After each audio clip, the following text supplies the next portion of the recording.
ಯಪ್ಪ ಸುಸ್ತಾಯ್ತಪ್ಪ. ಹೇಗಾದ್ರೂ ಒಂದು ಅರ್ಧ ದಿನ ಮುಗೀತು. ಇನ್ನೊಂದು ಅರ್ಧ ದಿನ ತೆಗೆದ್ರೆ ಮತ್ತೆ ಮನೆಗೆ ಹೋಗಿ ಸ್ವಲ್ಪ ರೆಸ್ಟ್ ಮಾಡಬೇಕು. ನೆನ್ನೆ ರಾತ್ರಿಯಿಂದ ಎಂತ ಕೂಡುದಿಲ್ಲ ರೀ, ನೆಗಡಿ ಜ್ವರ ಎಲ್ಲ. ಆದ್ರೆ ಎಂತ ಮಾಡುದು ಹೇಳಿ, ನಮ್ಮಂತ ಪಾಪದವರಿಗೆ ಕೆಲಸ ಮಾಡದೆ ಕೂತ್ಕೊಳ್ಳಿಕ್ಕೆ ಆಗುದಿಲ್ಲ ನೋಡಿ. ನಮ್ಮ ಮನೆ ನಡಿಬೇಕಲ್ಲ. ದೇಹದಲ್ಲಿ ಶಕ್ತಿ ಇಲ್ಲದಿದ್ರೂ ಪರವಾಗಿಲ್ಲ, ಕಿಸೆಯಲ್ಲಿ ಶಕ್ತಿ ಇರ್ಬೇಕು ಹೇಳಿ ಅಲ್ಲ. ನಮ್ಮ ದನಿ ಬಾರಿ ಸ್ಟ್ರಿಕ್ಟ್ ನರಮನಿ. ಅರ್ಧ ದಿನ ನಾವು ರಜೆ ಮಾಡಿದ್ರೆ ಇಡೀ ದಿವಸದ ಸಂಬಳ ಕಟ್ಟು ಮಾಡ್ತಾನೆ. ನಮ್ಗೆ ಹುಷಾರಿಲ್ಲ ಹೇಳಿ ಜನರು ಕಸ ಮಾಡುವುದನ್ನು ಕಮ್ಮಿ ಮಾಡ್ತಾರೆ ಹೇಳಿ, ಇಲ್ಲ ಅಲ್ಲ, ಅದು ತುಂಬುತ್ತದೆ. ಕ್ಲೀನ್ ಮಾಡ್ಬೇಕು ನಾವೇ ಅಲ್ಲ. ಒಂದು ದಿವಸ ನಾನು ಬರದೆ ಹೋದ್ರೆ ಕಸ ತೆಗಿಲಿಕ್ಕೆ, ಈ ಬಿತ್ತಿಲಲ್ಲಿ ಎಲ್ಲರೂ ಸಹ ನಮ್ಗೆ ಶಾಪ ಇಡುವವರೇ. ಇವತ್ತೇನು ಇವರಿಗೆ ಬಂದು ತಗೊಂಡೋಗ್ಲಿಕ್ಕೆ ಸನ್ನಿಯ ಹಾಗೆ ಕೇಳುವವರೇ. ಒಂದು ಚಂದದಲ್ಲಿ ಮಾತಾಡಿದ್ರೆ ಒಂದು ಲೆಕ್ಕ ಬೇರೆ, ನಮ್ಮ ಹತ್ರ ಯಾಕೆ ಚಂದದಲ್ಲಿ ಮಾತಾಡೋದಿಲ್ಲ, ಪೆದಮೆ ಮಾತಾಡೋದು. ಇದೆಲ್ಲದರ ನಡುವೆ ನಮ್ಮ ಗಾಡಿಗೆ ಹುಷಾರಿಲ್ಲ, ಅದು ಸಹ ಹಾಳಾಗಿ ಅಲ್ಲಿ ನಿಂತಿದೆ. ಈಗ 5 ನಿಮಿಷದಲ್ಲಿ ಮೆಕ್ಯಾನಿಕ್ ಬರ್ತಾನೆ ಅಂತ ಹೇಳ್ತಿದ್ರಪ್ಪ, ಗೊತ್ತಿಲ್ಲ, ಅದೇ ನೋಡುದು.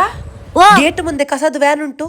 ಗಾಡಿ ಹಾಳಾಗಿದೆ ಮೇಡಮ್, ಹಾಗೆ ಅದಲ್ಲಿ ನಿಂತದು. ಬೇರೆ ಜಾಗ ಸಿಗ್ಲಿಲ್ವಾ? ಅಲ್ಲ, ಬೇಕು ಅಂತ ನಿಮ್ಮ ಮನೆ ಮುಂದೆ ಯಾಕೆ ನಿಲ್ಲಿಸ್ಬೇಕು ನಾವು? ನಮ್ಗೆ ಹಾಗೆ ಉಂಟಾ ನಿಮ್ಮ ಮೇಲೆ ಮತ್ತೆ? ಅಲ್ಲ ಮೇಡಮ್, ನಾನೊಂದು ಕೇಳುದು, ನಿಮ್ಗೆ ವಾಸನೆ ಬರ್ತಾ ಉಂಟು ಅಂತ ಹೇಳಿದ್ರಲ್ಲ, ಆ ಕಸ ಎಂತ ನನ್ನ ಮನೆದು ಕಸವಾ? ಅಲ್ಲ ಅಲ್ಲ, ನಿಮ್ಮಂತವರದ್ದು ಎಲ್ಲರ ಮನೆಯಿಂದ ಕಸ ಎತ್ತಿಕೊಂಡು ಬರುದು ನಾವು. ನಿಮ್ಗೆ ಕಸ ಮಾಡ್ಲಿಕ್ಕೆ 5 ನಿಮಿಷ ಮೇಡಮ್, ನಮ್ಗೆ ಎತ್ತಿಕೊಂಡು ಬರ್ಲಿಕ್ಕೆ ಇಡೀ ದಿನ, ಗೊತ್ತಾಯ್ತಲ್ಲ. ಒಬ್ಬರದು ಮನೆಯಿಂದ ಅಂಗಳದು ಕಸ ಆದ್ರೆ ಇನ್ನೊಬ್ಬರದು ಮನೆದು ಕಿಚನ್ ಕಸ, ಬಾತ್ರೂಮ್ ಕಸ ಎಂತೆಲ್ಲ ಇರ್ತದೆ ಅದ್ರಲ್ಲಿ. ಮತ್ತೆ ಈಗ ಬರ್ತಾರೆ ತಗೊಂಡೋಗ್ಲಿಕ್ಕೆ, ಒಂದು 5 ನಿಮಿಷ ಕೂತದಷ್ಟೇ ಹೋಗ್ತಾನೆ ನಾನ್ಸ. ಈಗ ನೋಡಿದ್ರಲ್ಲ, ಕೆಲವರು ಹೊರಗಿಂದ ಈ ಊಟ ಎಲ್ಲ ತರುದು. ಆ ಡಬ್ಬ ಉಂಟಲ್ಲ ಪ್ಲಾಸ್ಟಿಕ್ ಇದು, ಅದ್ರಲ್ಲೇ ಊಟ ತಿಂದದೆಲ್ಲ ಅದ್ರಲ್ಲೇ ಇಟ್ಟು, ಮಿಕ್ಕಿದನ್ನೆಲ್ಲ ಅಲ್ಲೇ ಇಟ್ಟು ಅದನ್ನ ಡಬ್ಬದ ಬಾಯಿ ಹಾಕಿ ಬಿಡುದು. ಅದು 4-5 ದಿನ ಆದ ನಂತರ ನಮ್ಗೆ ಸಿಗ್ತದಲ್ಲ, ಕೊಳ್ತೋಗಿ ಹುಳ ಎಲ್ಲ ಬಂದಿರ್ತದೆ ರೀ. ಎಷ್ಟು ಗಲೀಜಾಗ್ತದೆ ಗೊತ್ತುಂಟ. ನಾವು ಅದಕ್ಕೆ ಕೈ ಹಾಕಿ ಎಲ್ಲ ತೆಗಿಬೇಕು, ಅಲ್ಲ ನಾವು ಮನುಷ್ಯರಲ್ವಾ? ಎಂತ ಇವರು ಒಟ್ಟಿಗೆ ಊಟ ತಿಂತಾರ ಮಣ್ಣು ತಿಂತಾರ ಅಂತ ನಂಗೆ ಅರ್ಥ ಆಗುದಿಲ್ಲ ಮರೆ. ಒಂದು ಪ್ಯಾಡಿದು ರಾಶಿ ನೋಡ್ಬೇಕು, ಮನೆಯಲ್ಲಿ ಕೊಳ್ತೋಗಿ ನಾತ ಹೊಡಿತಾ ಇರ್ತದೆ. ಅದನ್ನು ಸರಿಕಟ್ಟಲ್ಲಿ ಕವರ್ ಮಾಡಿ ಬಿಸಾಡ್ಬೇಕು ಅಂತದ್ದು ಒಂದು ಸಹ ಮಂಡೆಯಲ್ಲೇ ಇಲ್ಲ. ಎಂತ ಹೆಂಗಸರ ಏನು, ಊರಿಡಿ ನಾವು ಮೈಕೈ ಇಟ್ಟು ಬೊಬ್ಬೆ ಹೊಡೆದ್ರು ಸಹ ಒಣ ಕಸ ಹಸಿ ಕಸ ಬೇರೆ ಬೇರೆ ಇಡಿ ಅಂತ ಹೇಳಿದ್ರೆ ಸಹ ಇವರಿಗೆ ಸಾಮಾನ್ಯ ಜ್ಞಾನ ಸಹ ಇಲ್ಲ. ಎಲ್ಲ ಮಿಕ್ಸ್ ಮಾಡಿರ್ತಾರೆ. ನಿಮ್ಗೆ ಎಂತಾದ್ರೂ ಗೊತ್ತುಂಟ ನಾವು ದಿನಕ್ಕೆ ಎಂತೆಲ್ಲ ವಸ್ತುಗಳಿಗೆ ಕೈ ಹಾಕ್ತೇವೆ ಅಂತ? ಉಳ್ತೋದ ಊಟ, ಎಷ್ಟೋ ದಿವಸದಿಂದ ಸಂಗ್ರಹ ಮಾಡಿದಂತಹ ಮುಟ್ಟಾದಂತಹ pad, diapers, blade, newspaper ಅಲ್ಲಿ ಕಟ್ಟಿಟ್ಟ ಹೊಡೆದೋದ ಗ್ಲಾಸ್ ಪೀಸ್, ಈ ಮೆಡಿಕಲ್ ವೇಸ್ಟ್ ಅಂತ ಹೇಳ್ತಾರಲ್ಲ ಅದು, ಸಿರಿಂಜ್, ಒಂದೊಂದಾಗಿ ಸಪರೇಟ್ ಮಾಡಬೇಕು. ಈಗ ಕೆಲಸಕ್ಕೆ ಬರುವಾಗ ನಾನಾ ರೀತಿ ಆಲೋಚನೆ ಇಟ್ಕೊಂಡು ಬರುದು ನಾವು. ಮನೆದು ಚಿಂತೆ ಬೇರೆ ಆದ್ರೆ ಇಲ್ಲಿ ಕೆಲಸದಲ್ಲಿ ಬರುವಾಗ ಯಾವ ತೊಟ್ಟೆಯಲ್ಲಿ ಎಂತ ಇಟ್ಟಿದ್ದಾರೆ ಅಂತ ಯಾರಿಗೆ ಗೊತ್ತು? ಕೈ ಹಾಕುವಾಗ ಎಲ್ಲಿಯಾದ್ರೂ ಸಿರಿಂಜ್ ಏನಾದ್ರೂ ಇದ್ದು ಕೈಗೆ ಚುಚ್ಚಿ ನಾಳೆ ಏನಾದ್ರೂ ರೋಗ ಬಂದ್ರೆ ನಮ್ಮ ಮನೆಯವರನ್ನು ಯಾರು ಸಾಕುವವರು? ಆದ್ರೆ ಸಹ ಬೆಳಗ್ಗೆ ಬಂದು ನಿಮ್ಮ ಮುಖ ನೋಡಿ ಚಂದ ನಕ್ಕು ನಿಮ್ಮ ಹತ್ರ ಕೇಳ್ತೇವೆ, ಅಕ್ಕ ಕಸ ಉಂಟಾ? ನಮ್ಮಲ್ಲಿ ಎಷ್ಟೋ ಜನ ನಮ್ಮನ್ನು ನೋಡಿ ಸ್ಮೈಲ್ ಕೊಡುದು ಸಾಯ್ಲಿ, ನಮ್ಮನ್ನೇ ಕಸ ಅನ್ಕೊಂಡು ಬಿಟ್ಟಿದ್ದಾರೆ. ನಮ್ಮನ್ನು ನೋಡುವ ರೀತಿ, ನಮ್ಮ ಹತ್ರ ಮಾತಾಡುವ ರೀತಿ, ನಮ್ಮನ್ನು ನೋಡಿ ಒಂಥರ ಮಾಡುದು. ಅಲ್ಲ, ಎಂತಕ್ಕೆ ನಾವು ನಿಮ್ಮ ಮನೆಗೆ ಊಟಕ್ಕೆ ಬಂದಿದ್ದೇವಾ? ಒಂದು ವಾರ ನಾವು ನಿಮ್ಮ ಮನೆಗೆ ಬರದೆ ಕಸ ಹಾಗೆ ಉಳಿದ್ರೆ ನಿಮ್ಮ ಮನೆದು ಗತಿ ಎಂತ ಆಗ್ಬಹುದು? ನಾತ ಒಡೆಯುವುದ್ರಲ್ಲಿ ನಿಮ್ಗೆ ನಿಲ್ಲಿಕ್ಕಾಗ್ಲಿಕ್ಕಿಲ್ಲ. ನೀವೆಲ್ಲ ಕಸವನ್ನು ಕಸದ ರೂಪದಲ್ಲಿ ನೋಡಿದ್ರೆ ನಮಗೆ ಅನ್ನ ಹಾಕುವ ದೇವರು. ನಮ್ಮ ಬದುಕು ನಡೀತಾ ಇರುವುದೇ ಅದರಿಂದ. ಅದು ಬರೀ ನಮ್ಮ ಹೊಟ್ಟೆಯ ಹಸಿವು ನೀಗಿಸುವ ಅನ್ನಪೂರ್ಣೇಶ್ವರಿ ಅಷ್ಟೇ ಅಲ್ಲ, ನಮ್ಮ ಮಕ್ಕಳಿಗೆ ವಿದ್ಯೆ ನೀಡುವ ಸರಸ್ವತಿ ಕೂಡ ಹೌದು, ಮಹಾಲಕ್ಷ್ಮಿ ಕೂಡ ಹೌದು. ನಿಮ್ಮ ಮನೆಯ ಕಸವನ್ನು ನಮ್ಮ ಕರ್ತವ್ಯ, ನಮ್ಮ ದೇವರು ಅಂತ ಅನ್ಕೊಂಡು ತಗೊಂಡು ಹೋಗುವಾಗ ನೀವ್ಯಾಕೆ ನಮ್ಮನ್ನು ಮನುಷ್ಯರಾಗಿ ನೋಡುದಿಲ್ಲ? ಪ್ರಾಯ ಆದವರಿಂದ ಹಿಡಿದು ಚಿಕ್ಕ ಮಕ್ಕಳವರೆಗೂ ನಾನು ನೋಡ್ತಾ ಬಂದಿದ್ದೇನೆ. ಎಲ್ಲರೂ ಸಹ ನಮ್ಮನ್ನು ಕರೆಯುವುದೇ ಗೊತ್ತುಂಟಾ? ಕಸದವರು ಬಂದು, ನಿಮ್ಮ ಮನೆಗೆ ಕಸದವರು ಬಂದಿದ್ದಾರೆ ಇವತ್ತು, ಈ ಕಸದವರೇ. ನಿಮ್ಗೆ ನಮ್ಮನ್ನು ನೋಡುವಾಗ ನಾವು ಕಸದವರಾಗೆ ಕಾಣ್ತೇವೆ. ಎಂತ ನಮ್ಮ ಮೈಯಲ್ಲೆಲ್ಲ ಕಸ ಉಂಟಾ? ಕ್ಲೀನರ್ಸ್, ಕ್ಲೀನ್ ಮಾಡುವವರು, ನಮ್ಮ ಮನೆಯ ಕಸವನ್ನು ತಗೊಂಡು ಹೋಗುವವರು. ಮೇಡಮ್ ಕರೀರಿಯಾ, ಅಕ್ಕ ಕರೀರಿಯಾ? ನೀವು ದೊಡ್ಡ ದೊಡ್ಡ ಆಫೀಸಲ್ಲಿ ಎಲ್ಲ ಕೆಲಸ ಮಾಡ್ತಿರ್ಬೋದು, ಆದ್ರೆ ನೆನ್ಪಿಟ್ಕೊಳ್ಳಿ, ನಿಮ್ಮ ಆಫೀಸ್ ಚಂದ ಕಾಣಬೇಕು ಅಂತಂದ್ರೆ ನಮ್ಮಂತವರು ಒಬ್ರಾದ್ರೂ ಬೇಕು.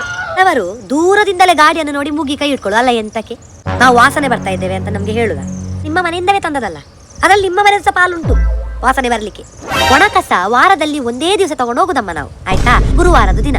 ಈ ಬಿತ್ತಲವರೆ ಒಬ್ರು ಮೊನ್ನೆ ಹೋದ ವಾರದಲ್ಲಿ ಫೋನ್ ಮಾಡಿ ಹೇಳ್ತಾ ಇದ್ದ ನಮ್ಮ ಡ್ರೈವರಿಗೆ, ಅಲ್ಲ ಒಣ ಕಸ ಎಲ್ಲ ನಾನು ಇಟ್ಟಿದ್ದೇನೆ ಗೋಣಿಗೆ ತುಂಬಿಸಿ, ನೀವು ಯಾರು ಬಂದು ತಗೊಂಡೋಗ್ಲಿಲ್ಲ ಅಂತ. ನೋಡಿ ಅಮ್ಮ, ನಾವು ನಿಮ್ಮ ಗೇಟ್ ಒಳಗೆ ಬರ್ಲಿಕ್ಕೆ ಆಗುದಿಲ್ಲ. ಒಳಗೆ ಏನಾದ್ರು ನಾಯಿ ಏನಾದ್ರು ಇದ್ರೆ ಕಚ್ಚಿದ್ರೆ ಯಾರು ನೋಡ್ಕೊಳ್ತಾರೆ ನಮ್ಮನ್ನು? ಇನ್ನು ಕೆಲವರಿಗೆ ಕಸವನ್ನು ಹೊರಗೆ ತಂದು ಕೊಡ್ಲಿಕ್ಕೆ ಉದಾಸೀನ ಹೇಳ್ತೇನೆ. ಮನೆಯಲ್ಲಿ ಇದ್ರೆ ಸಹ ಅವರ ಬಾಗಿಲಲ್ಲೇ ಇಡುದು, ಅಂದ್ರೆ ನಾವೇ ಒಳಗೆ ಬಂದು ತಗೊಂಡು ಹೋಗ್ಬೇಕು ಅಂತ. ಅಲ್ಲ, ಒಂದು ಹೊರಗೆ ಬಂದು ಕೊಟ್ರೆ ಏನಾಗ್ತದೆ ನಿಮ್ಗೆ? ಮೊನ್ನೆ ಒಬ್ಬ ನಮ್ಮ ಡ್ರೈವರಿಗೆ ಫೋನ್ ಮಾಡಿ ಹೇಳ್ತಾ ಇದ್ದಾನಂತೆ, ಅಲ್ಲ ನೀವು ಈಚೆ ಬರುದೇ ಇಲ್ಲ, ನಮ್ಮ ಏರಿಯಾಕ್ಕೆ ನೀವು ಕಾಲಿಡುದೇ ಇಲ್ಲ.